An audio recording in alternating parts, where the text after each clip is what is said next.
So, Bigpod, But I'm glad I got you to install Star Citizen. I'm glad. Unfortunately, you ran into an anti-cheat issue. yep, running an an unusual setup sometimes doesn't make games work. Yep. And sometimes games don't wanna work because of this unusual setup. Like they don't wanna work like I don't wanna work type setups. I mean, it's not necessarily an issue relating to like your typical anti-cheat reasons or the fact that you're using Linux at some point in your software stack or something like that. It's just something a little bit unique to how you're doing it specifically. Yes. Cue the music.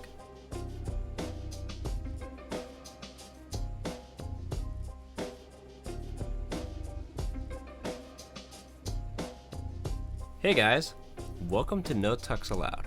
I'm your host Josh, and today I'm wearing a wonderful white t-shirt. Unfortunately, this one's not brand new, but it is freshly cleaned. And of course, we brought the alpha here. It's Bigpod, even though your shirt says aloha. Hello. So, Bigpod, I just want to warn the audience. There's a lot of talk about AI in this episode.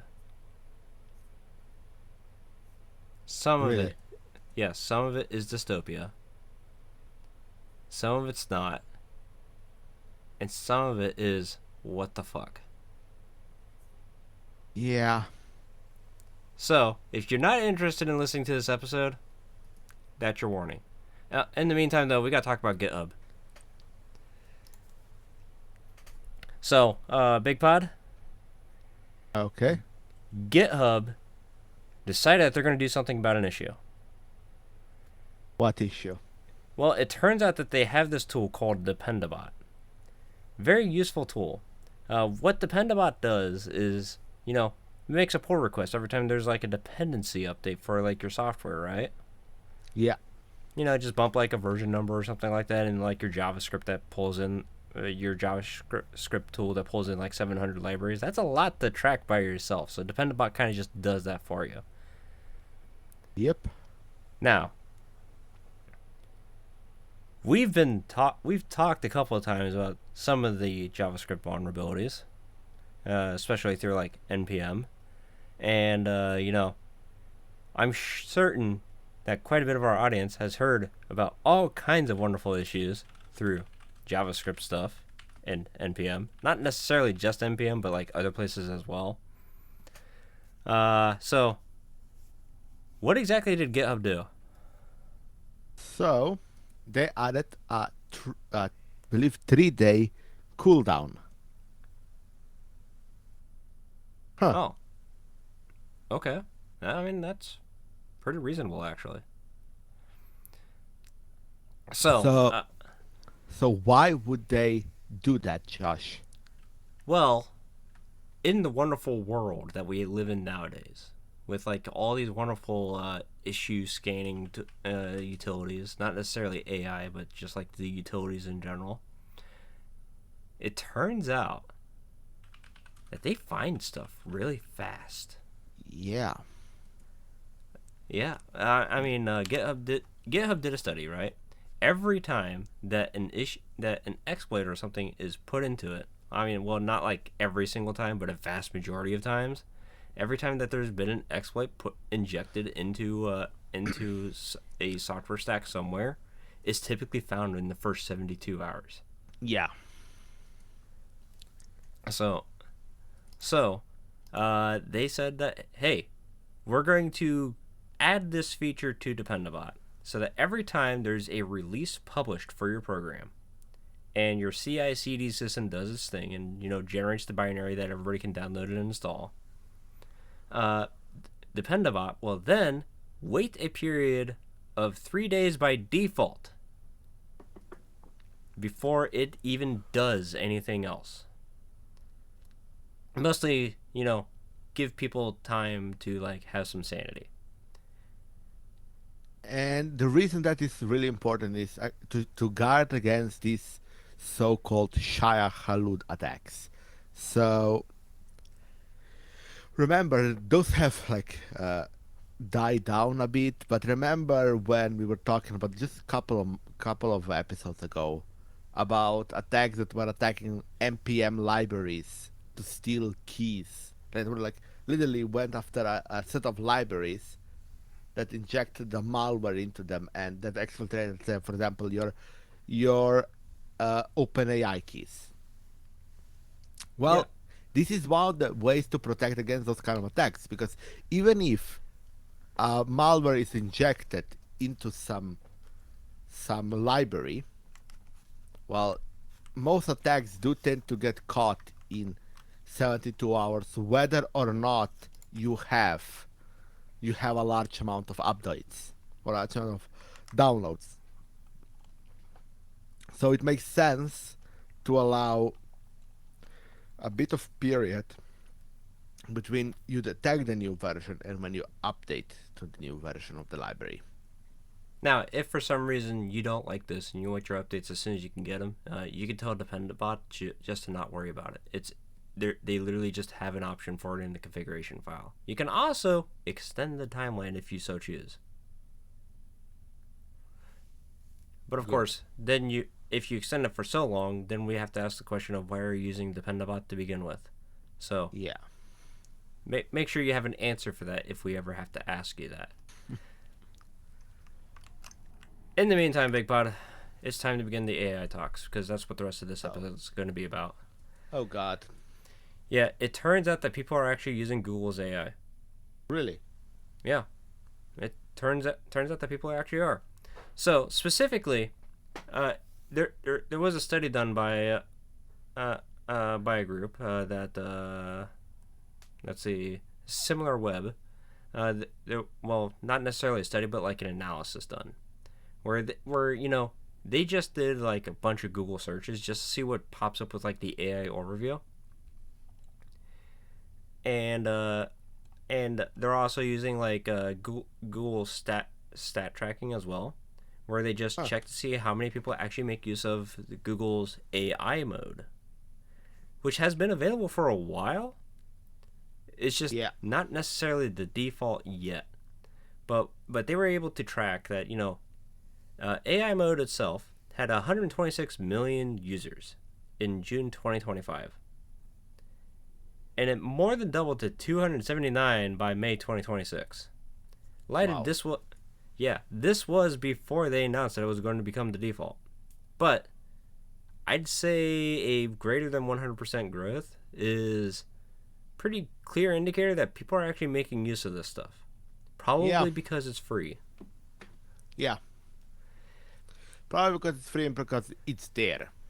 Yep, it's there, it's free, and I admit, I do read the AI overviews that show up in search results. I don't use a search service that disables it. I don't necessarily use Google. I just use I use a different search provider, but I do read the overviews. If they read very suspicious, I do question them, and I do scroll down and click the links. But for like very quickly researching something, like say a recipe that you kind of forget, or like what to track like fish for with your temperature probe when you're cooking your fish.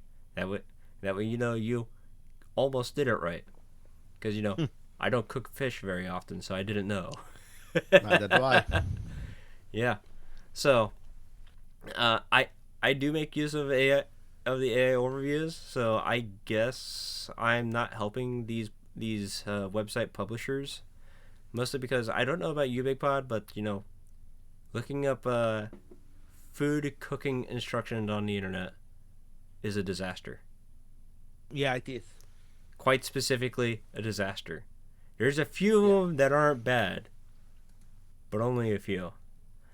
Yeah, but if you are a publisher of such websites, of any website really, and you want to protect against scrapers, especially the AI scrapers, Oh, Well, apparently Cloudflare has a blocking solution for you, Josh. right? They That they is, had it for almost a month. How the yeah, hell did we miss it?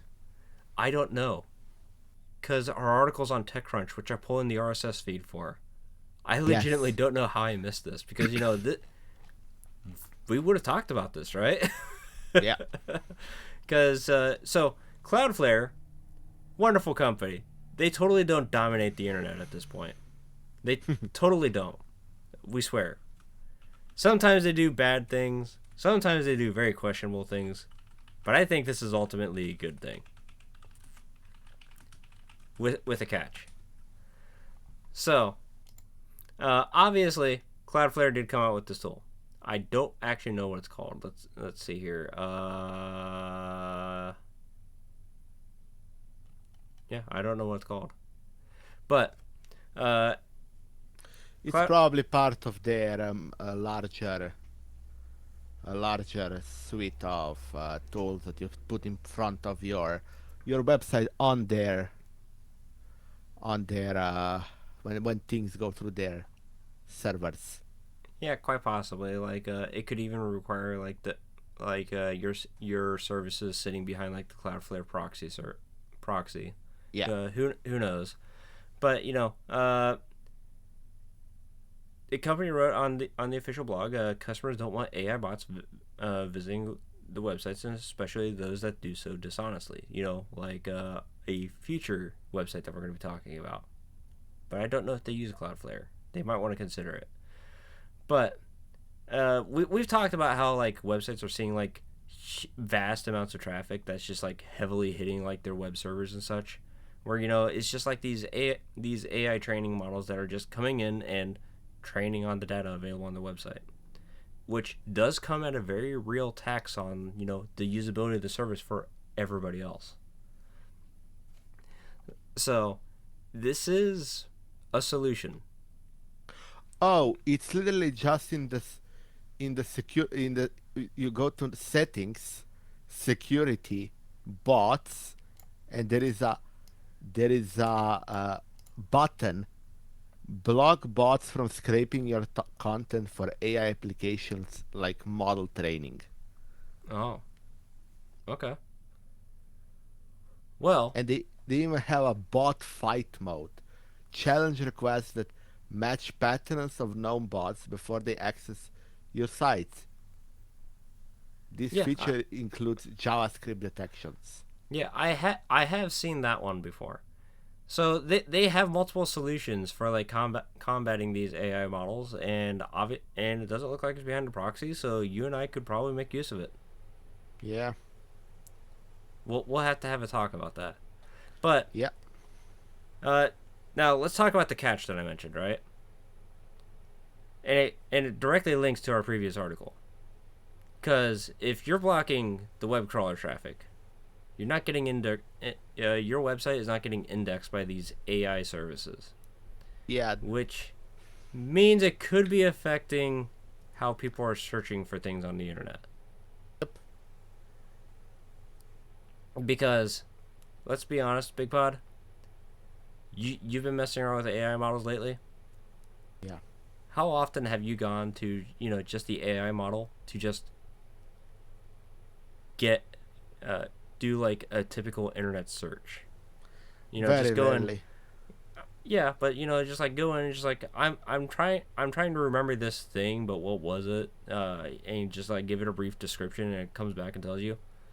Yeah, I might do that for something like a movie or something, Yeah, but yeah, I, but I've but in other in before AI world times, I probably just wouldn't even do that. I would just ah and yeah go on with my life.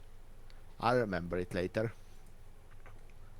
yeah. I mean, if you ever do, you might just forget that you told yourself that you're going to remember it later, which has Yeah, happened to me also several that. times. But there is a pattern to like the people that make use of like the language models, and that's something you need to consider. Like if you care about being in like the search results, that's something you need to be aware of.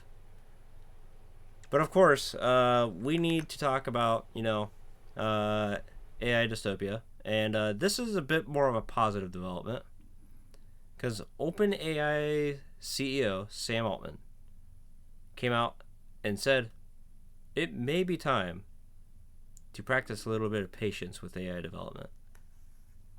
Okay. I don't necessarily disagree, but at the same time, I think we're at least on a borderline of it might be too late. Also possible. Yeah, but he said to quote off of the TechCrunch article here, he says we may have to pace the rate of AI development to give ourselves enough time for society to harden around some of these new capability levels, which this is true.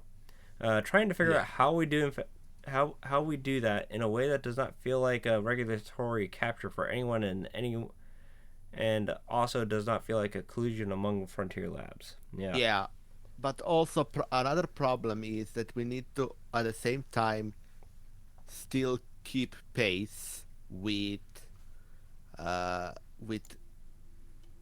areas of the world where rules don't where our Western rules don't apply. That's also something we need to worry about. Bear in mind, I'm in America and Bigpod's in Europe.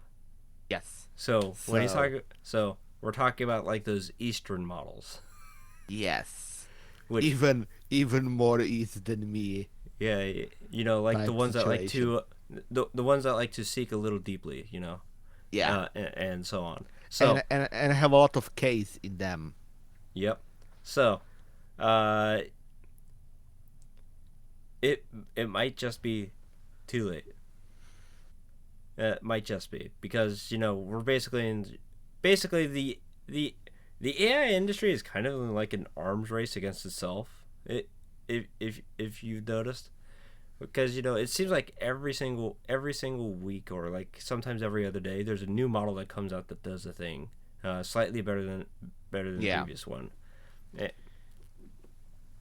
And with like the vast prevalence of especially like the agent models that run locally on your system, there's a lot of people that like how people were like using one of these models, like randomly deleting their entire email inbox.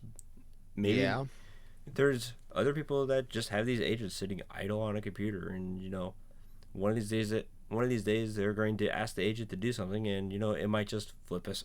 It might just like suffer some kind of hallucination and go out onto the internet and do a thing from your computer that you didn't intend for it to do. Yeah, or it might delete your home directory, which I've heard them doing Or while or it trying might to do something. or it might just show a little bit of vanity and hack hugging face. Yes. So we bear in mind this is a big pivot from what Altman did previously back in 2023 when there was an open letter running around saying that hey, we need to not develop AI as fast as possible. Yeah. That was an open letter that was signed by quite a few people, but Sam Altman specifically said that he would not sign it, which I believe we talked about that. I believe we did. Yeah. I don't know if we were doing the show. I don't know if we ever talked about that on the show, but I remember talking with you about it. But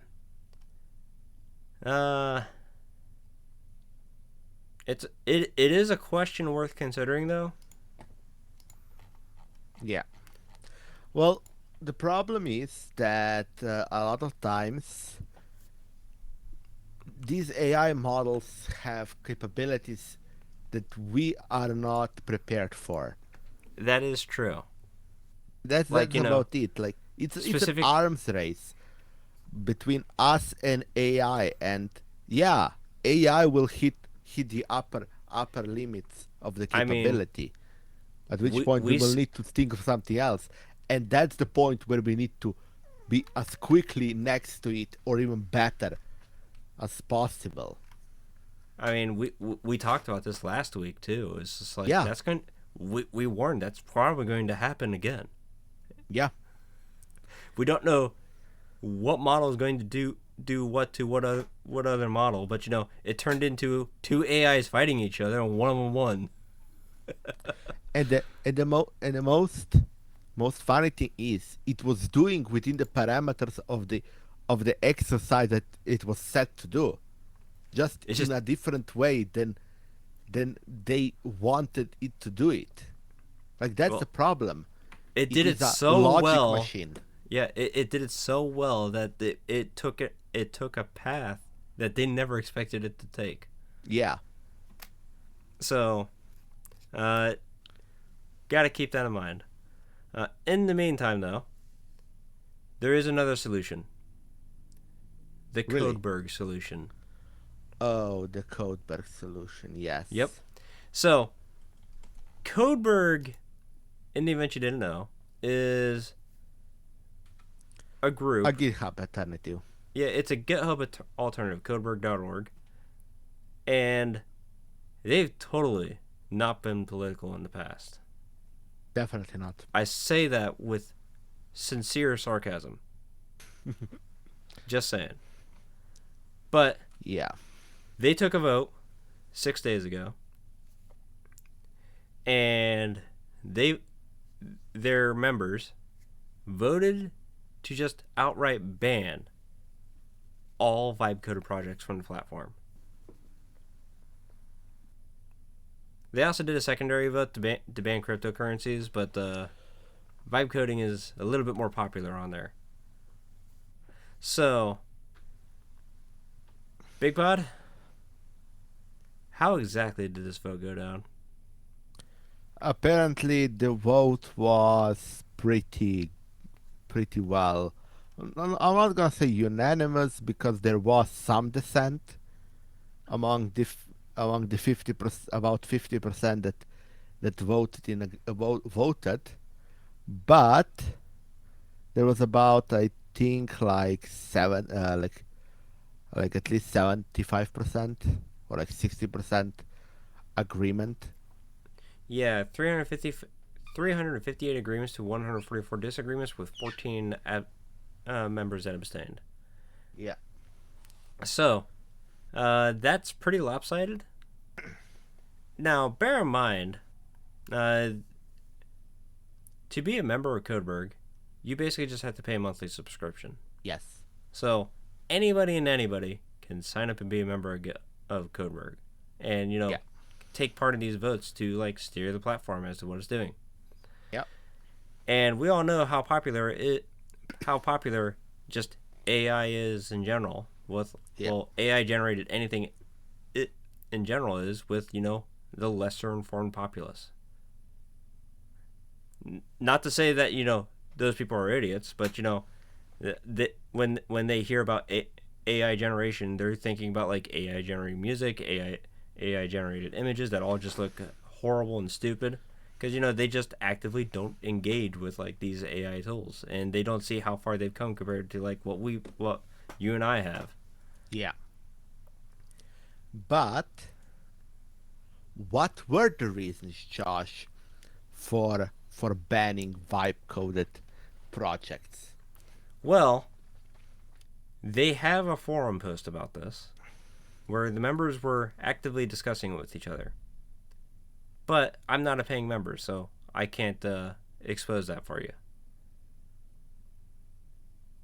But they do have an issue, and I did read a couple snippets from the issue, but of course I read the blog post first, and it seems like the blog post is really just like a summary of like all the entire discussion.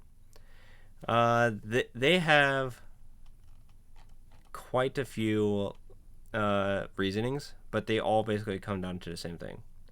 First and foremost, they clearly say we all pay for hungry LLMs.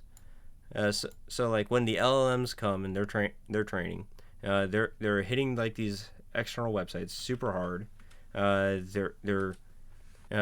They're giving companies reasons to massively invest in new data center projects, which eat up lots of power. And so like people that pay an electric bill are paying more. There's also like loss of land for like residential use and so on. And they talk about like hardware sourcing. I mean, heaven forbid, we've all seen it. If you're the type of person that goes out and builds computers, you probably haven't built a computer in the past couple of years because things have gotten wildly expensive. And they're talking about hey, we're also suffering from all this AI stuff. Codeberg is getting indexed heavily by LLMs, probably because they're a GitForge. If you don't know what a GitForge is, it's a place where you go to look at software that's being developed in the open space. and of course, they're saying that hey, at Codeberg, you can just run a Git clone, right? But the AI models aren't doing that, probably because they just don't see the point in it when it's available and they don't have to download it. Yeah, when it can be done with a web page. Yep.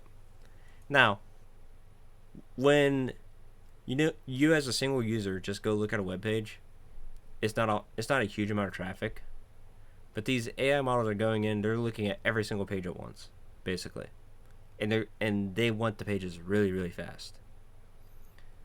And of course, Codeberg doesn't have the largest deployment for like server infrastructure, so they do run a little slow. Is this because of the AI web scrapers? Maybe not. They've always had a bit of spotty issue when it comes to like performance on their website in the past. Like I've gone to Codeberg several times just to see it down, for example. And here's probably like what I think is probably their strongest complaint, but not one that I still necessarily completely agree with. The development team of none. And to quote them specifically, they're saying using LMs to work with your code gives you a kick of adrenaline, and you can develop at a rapid pace. Build things as if you had a large team. Only that you actually, in fact, have none. You are often alone, working with a statistical machine that turns energy into code. It seems like many vibe coders don't realize that they actually don't have a community around them. They build projects as if they had, and spend resources accordingly. We see projects having a lot of code activity and heavy CI/CD testing, frequent and large release binaries, and sometimes it feels like an amount of supported platforms exceed the amount of actual legitimate users. To us, it just seems ridiculous to see these projects with a single developer and virtually no users consuming as much, or even more resources than some of the largest community projects on Codeberg, which operate frugal with CI/CD and storage resources. We do not believe it is reasonable for Codeberg to invest our precious donation money into hosting large ghost projects. So basically, they're saying that there's a few of these vibe code projects that are coming out with like these massive release binaries that they're asking the CI/CD systems to compile for them. Yeah. Which brings up a hardware tax on their services to serve a large file that they then have to pay storage for. That apparently nobody's really utilizing. Yeah. Except maybe one guy. Yeah, but realistically, they should have paid runners. And on the other hand, like having, like, even I run my own Forge instance, or our Forge instance, should I say? Yep. I will build the same project in five or six output targets. That's the natural thing for me to do. And with AI, getting all the output targets you need is easy. It's like that. Instead of building them, the problem in past used to be that it used to be toil to build output targets. Now, now it's like easy because realistically, all you need to do is wire the CI and write the right script.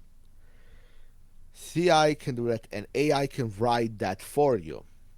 Now all you need to do is run it on every release, and that's the problem for them because, like, I release often my own projects because I want updates often as well. And I want ease of use, not ease of, and yeah, I don't care what hardware that's like. I'm gonna take care of that. That's my other job. When I'm making a program for myself, I want that hat of I only care about my software. I need it on my machine. Cut a new release, even if it's just one line change. Yeah, and Because that's why I have CI there to build me the release and to test the code if code works and so on. yeah, because when you write the piece of software, you at least want to make sure that it works, and you don't necessarily have the time or the patience to test it on every single platform you want to support. Yeah. Heaven forbid, I know that you have at least 3 different operating systems that you use on a daily basis of Yes. your phone, your Linux installs, For and for 4 Linux installs. no 4 different operating systems. Oh, 4 different operating systems. Okay, and then Windows, Microsoft Windows. Linux, Macs, Windows, Linux, Mac, and Android. Yeah, Four. so basically everything that matters. Yeah. I mean, Only okay, only thing you don't have is iOS. or BSD, but nobody cares about Yeah. BSD. Yeah. So that's probably their strongest argument, and it's kind of sensible. Kind of. Kind of. Let's But and again, they should probably just have paid runners, and it would be solve everything. yeah, in the event you didn't know, and you're sick and tired of paying GitHub money to run actions. Codeberg's runners are technically free. Yes. Anybody There can are use them. there are runners on GitHub that are also free. And if you really need runners that are big but don't want to pay GitHub for them, you can also self-host them. You can, but we'll talk about what like Codeberg can do. Here when we're done reading this article, but they also complain about like the price of hardware. I mean, everybody Yeah, knows yeah, the yeah. price of hardware. Uh, and of course, they're talking about how like the price of hardware alone is going to cause like a big digital divide, like between like small people, small operators, and large operators. Not necessarily like data centers, but think about like PC system integrators. Like the small mom and pop shops that build computers and sell them as a brand. A lot of them are struggling. Yeah. A lot of them really are. And of course, we've seen like the how Valve's been talking about like just memory in general. Yeah. Where a Valve engineer literally said, "Hey, if they come to offer you memory, you buy it because if you say no, they might just never sell it to you again at this point." Yep. That's a problem. Definitely. And then of course they talk about like civic infrastructure and uh, the environmental impacts of data centers in general. And then they talk about how collaboration is in danger because when you're vibe coding these projects, are people going to come and make a pull request for it and fix a bug for you? Yeah, that can be an issue, but remember, at this point, we're talking about open source. We're talking about primarily two styles of thinking. First one is style of thinking where you make a project because you need to do something, so you then put it online and make it open source. The style of thinking I do. I need something. It's for my issue. I'm gonna make it. I'm gonna then put it online because maybe somebody else needs the same problem fixed, and that's it. Yep. That's usage number one. Then there is usage number two when you wanna make a community or you wanna make something that you sure others will use. But remember, a lot of that isn't actually by like everyday Joe. It is by people who either already have a community or are a part of the as community around that topic. So it isn't like uh, the issue is a lot smaller in that space, or they are a company at which point they don't really care about whether they have community around that. They are doing it for PR reasons or because, well, free resources. Why not? Yep. And of course, they discuss how apparently we're entering a vicious cycle. Which, We've always been in a vicious cycle. yeah, it's the cost of technology. I mean, we can look at the history of the Industrial Revolution itself. But they say together, all these forces make collaboration not only harder but less rewarding overall. With the transaction cost of collaboration increasing, people are becoming less likely to actually contribute to create high-quality software projects. Sort of true. And are more likely to just vibe code a one-off solution for themselves. And their needs won't really evolve beyond that.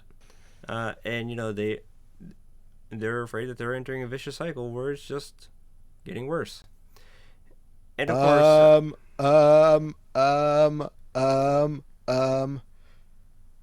I disagree with that statement quite a lot. Have you ever heard of this saying, or this thing, not invented here syndrome? I've definitely heard of it. Exactly. This is literally the definition of not invented here syndrome.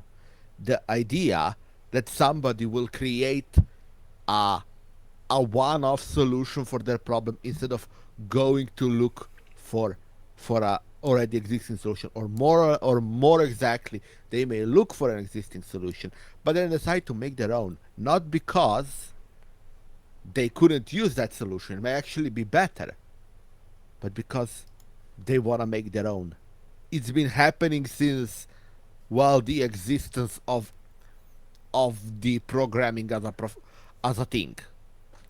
I mean, if everybody just collaborated together on something, we wouldn't have multiple.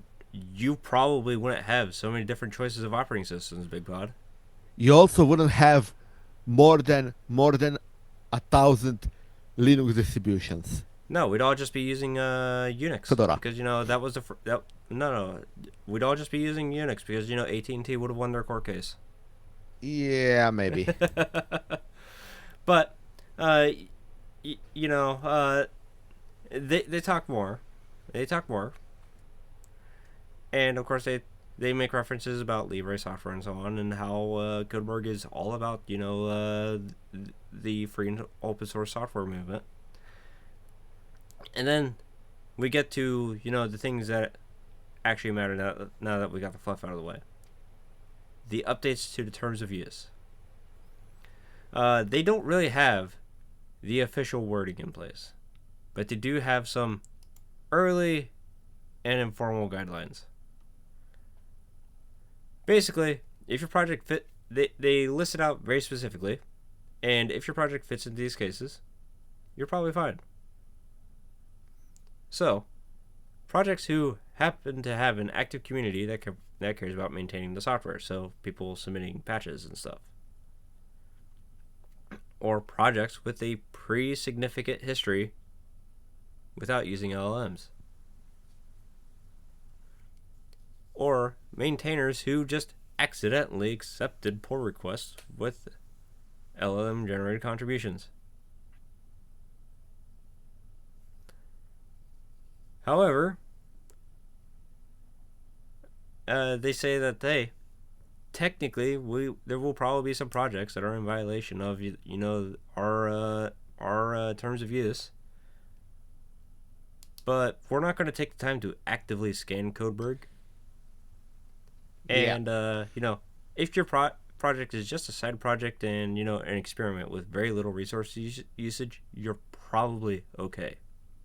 Yeah. Also, if it is a specific tool or a custom script that is unlikely to find a community anyway, even if they were not, even if it was not LLM generated, then it's likely to be tolerated in practice. Yeah, But there so are projects that just won't be welcome on Codeberg anymore. And those projects are projects created by LLM agents in an autonomous way. So, for example, you have your OpenClaw just create an application. Also, projects written and maintained with heavy use of LLMs. So that would be how most projects are written nowadays, let's be honest. Projects where the amount of resources, storage, CI/CD is significantly larger than what the involved amount of people could have created by hand. I have a question about that one. Yeah. What if the Linux kernel project decides that they're going to make use of CI/CD systems and they choose Codeberg as a resource? Linus has said in the past he compiles a kernel at least 100 times per day. Yeah. Yeah. Yeah. Keep that in mind. So also projects heavily tied to LLM ecosystem, e.g. LLM written tools to ease LLM usage. And and this one is targeting users. Users sending LLM contributions in violation of projects' custom policies. That one I kind of question. It's like, is it a first-time offense? Immediately account gets banned? Yeah. Because, I have used AI to write out a bug report because I couldn't figure out how to write it myself. Yeah. And I have definitely used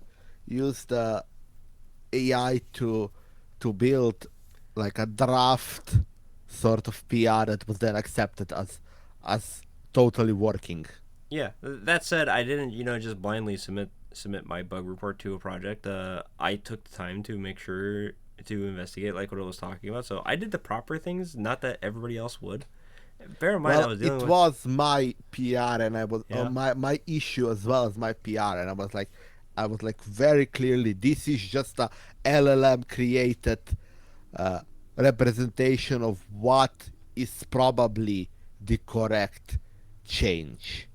Yeah, which, hey, And they said it is a correct change. Accept that. hey, as long as you made that clear, because not everybody does. Yeah. And we talked about this, like AI generated bug reports being submitted to projects in the past. Some projects just don't take them, and other projects, well, they'll change it from a bug report to a feature request, or they'll take it and treat it very seriously, but they're getting ultimately, I think that's okay for them to take a stand, right? Yeah. The problem is how they've chosen to take the stand, because I think that they're just a little too harsh. Bear in mind, they're a Gitforge, right? And they offer a CI/CD system, and they operate under a nonprofit status. So, here's my proposal for you, Codeberg. If you're concerned about these projects that are eating up your resources so massively, force them to pay you to make use of the runners. Yeah. It's that simple. Yeah. And you're allowed to do that as a nonprofit. It's like, so somebody's heavily using your thing. Well, then you charge them. You charge them for it because you need to buy the hardware to support it. Yeah. Yeah. That's all you really have to do, and it's such a simple change, realistically. Yep. So, Bigpod, I'm certain that people are going to have opinions on, you know, this entire Yeah. episode. Yeah. How can they best let us know that they have opinions? Via an email at contact at tuxbase.com. Yeah, it turns out that Or it turns out that the SMTP standard has been around since like the 1980s. It's yeah, been around for a while. It's completely free. It's completely open source, and you probably have an email somewhere in the modern world. but if you are this modern fangled person who likes to use instant messaging, well, then we also have a Matrix server. And you probably know how to use Matrix if you would choose that option anyway. So, link in the description and show notes. Or if you're a Gen Z / millennial, we do have a Discord server that you can make use of. Yeah. Because Now, let's talk about how you can support us. right? Because you mentioned that you're on a Gitforge and you haven't quite set up to the CI/CD systems, but I want to make use of them, and heaven Yeah. forbid, my reasoning for making use of them is a little wild. Might need to be able to pay you to so you can pay to upgrade your little box to support the thing that I can that I want to do, because heaven forbid I don't want to wait 20 hours. Yeah, of So, course, of course, course. you the listener know that we've been talking about like these our massive dreams for like what we want to do, and even last week I mentioned about my crazy thing that I'm currently working on, and Yeah. this free model I'm using to do it right now, making it a little janky, but I kind of have it in a functional space. I actually do. Still need to like expand it to turn it into truly what it wants, what to have it truly achieve the vision, but we're making progress. It's just that I'm getting distracted by Star Citizen, so I'm not actively working on it. But hey, it's a thing. But of course, if you would like to fund our insane projects that we have here, because you got to remember, if you're listening to this over your podcasting app, not necessarily YouTube, because we're not brave enough for PeerTube yet. You can go to patreon.com/notuxallowed. Give us a couple dollars, and if you do that, we will give you a special sauce podcast feed. Comes with all the audiophile goodness of a higher bitrate audio feed, which I'm certain you care about that. And of course, you'll also get some bonus content from there from time to time, like a pre-show recording, or random ramblings from either one of us or both of us. Yeah. Now, if you do not wanna or cannot give us money, there is another way you can help us. You can spread the word of our podcast among your community, among your friends, among your family. This also helps out quite a bit, because at one point we might wanna have sponsors. And the best way for our podcast to market itself, other than paying for advertisements, which I don't want to do, is actually word of mouth. Because heaven forbid, our episodes are kind of long, so they don't show up in like the general YouTube algorithm. And because they're so long, and they're not showing up in like the general algorithm, they're showing up in like refined algorithms of people that specifically want to watch content like similar enough to like what we produce, which means that is going to be very stunted and slower growth. So word of mouth really is the best way that we support. And it's something that you can do. Just say, hey, I listened to this wonderful tech podcast where, we have two very practical guys talking about things. I find it fascinating. Hey, give it a listen. Yeah. Just tell them to go to show.tuxbase.com. They'll find it right there. In the meantime, Bigpod, I crashed my ship and lost a bunch of money on Star Citizen, so I need to go back and earn my money back. So, I'm gonna see you next week.